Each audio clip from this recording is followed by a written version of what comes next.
Bismillahirrahmanirrahim. Assalamualaikum warahmatullahi wabarakatuh.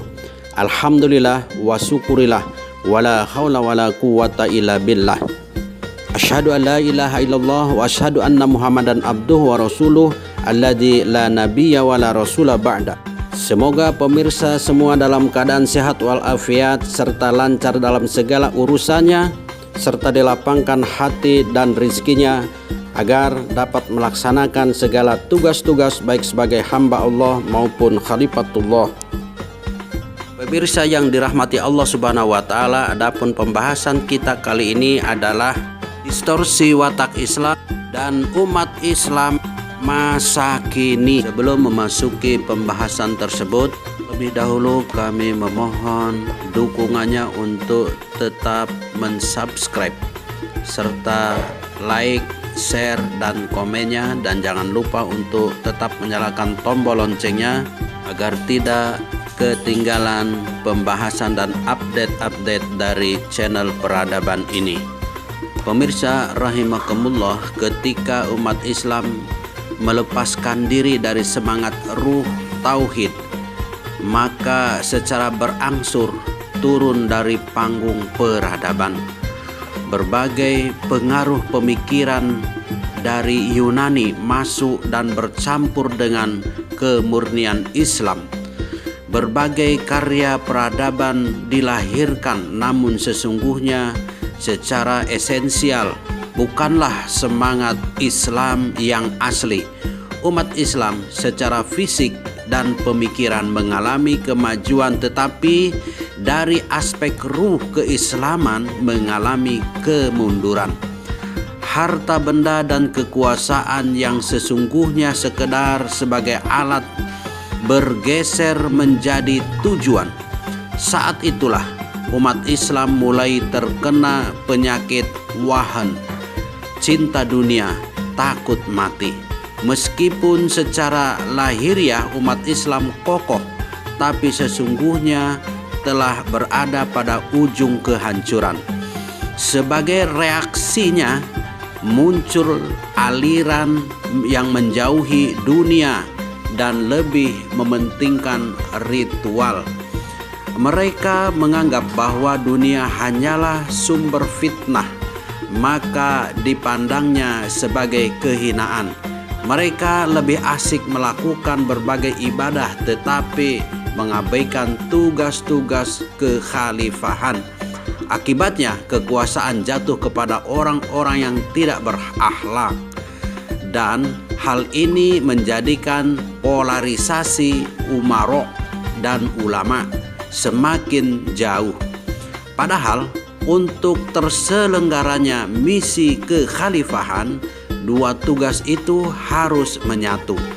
Sampai pada saatnya peradaban umat Islam dan tampak kokoh secara lahiriah itu dihancur leburkan musuh Islam.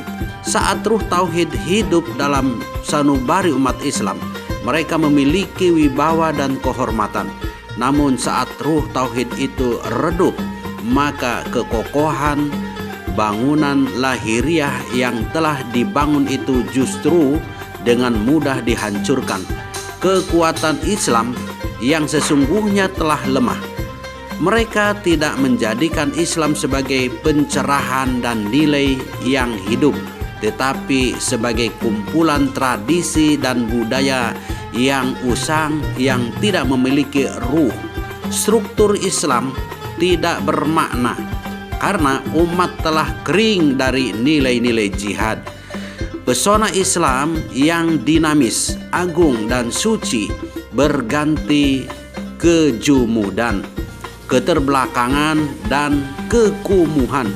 Ruh tauhid lepas dari alam kehidupan berganti kemewahan dan cinta dunia.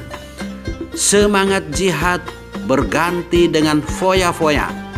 Terakhir adalah kekhalifahan Utsmani yang sudah lemah tak berdaya di Turki didongkel oleh Kemal Atatürk, yang kemudian diganti dengan negara sekuler. Begitu juga umat Islam di wilayah-wilayahnya yang lain mengalami disintegrasi. Mereka melepas diri dari ikatan teritorial kekhalifahan Islam dan lebih bangga menggantinya dengan nasionalisme.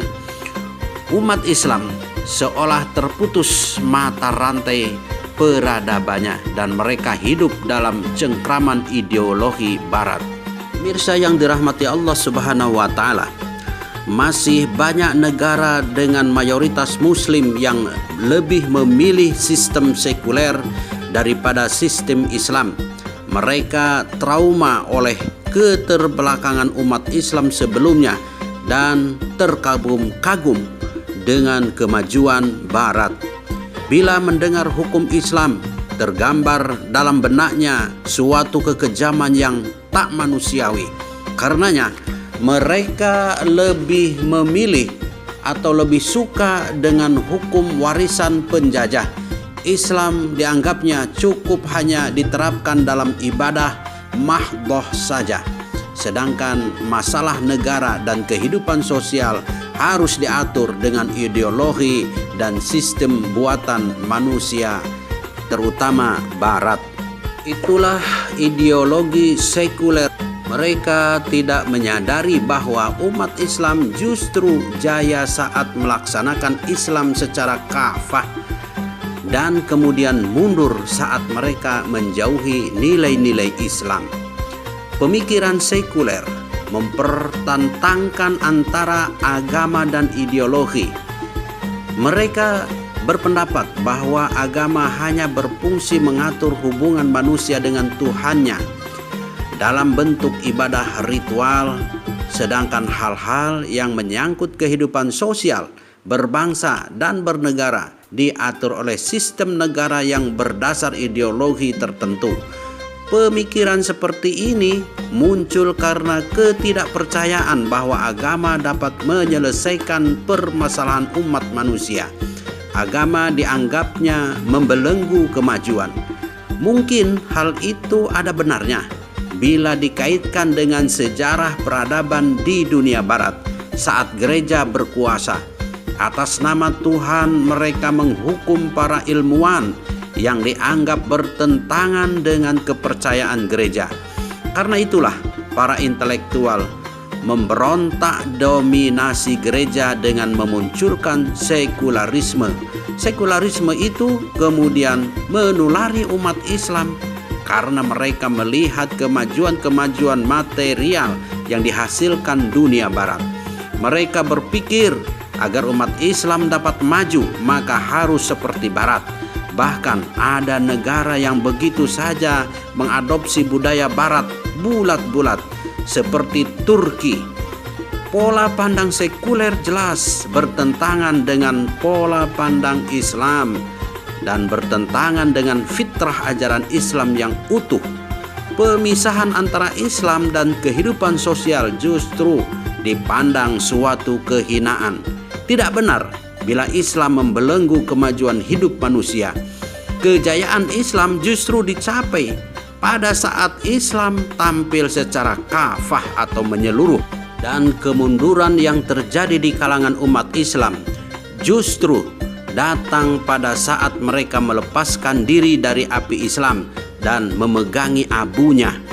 Karena itu kebangkitan umat Islam tidak dengan menelan sekularisme, tetapi dengan kembali menghidupkan ruh Islam. Ya ayyuhalladzina amanu udkhulu fis-silmi kaffah wa la tattabi'u khutuwatis syaitan innahu lakum aduwwum mubin. Hai orang-orang yang beriman, masuklah kamu ke dalam Islam secara keseluruhan dan janganlah kamu turut langkah-langkah syaitan. Sesungguhnya syaitan itu musuh yang nyata bagimu. Quran Surat Al-Baqarah ayat 208.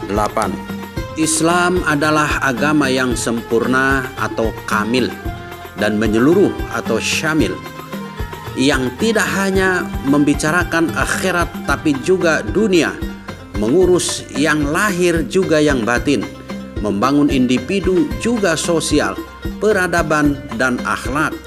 Tidak ada nilai yang ditinggalkan oleh Islam dari masalah yang paling kecil hingga yang paling besar.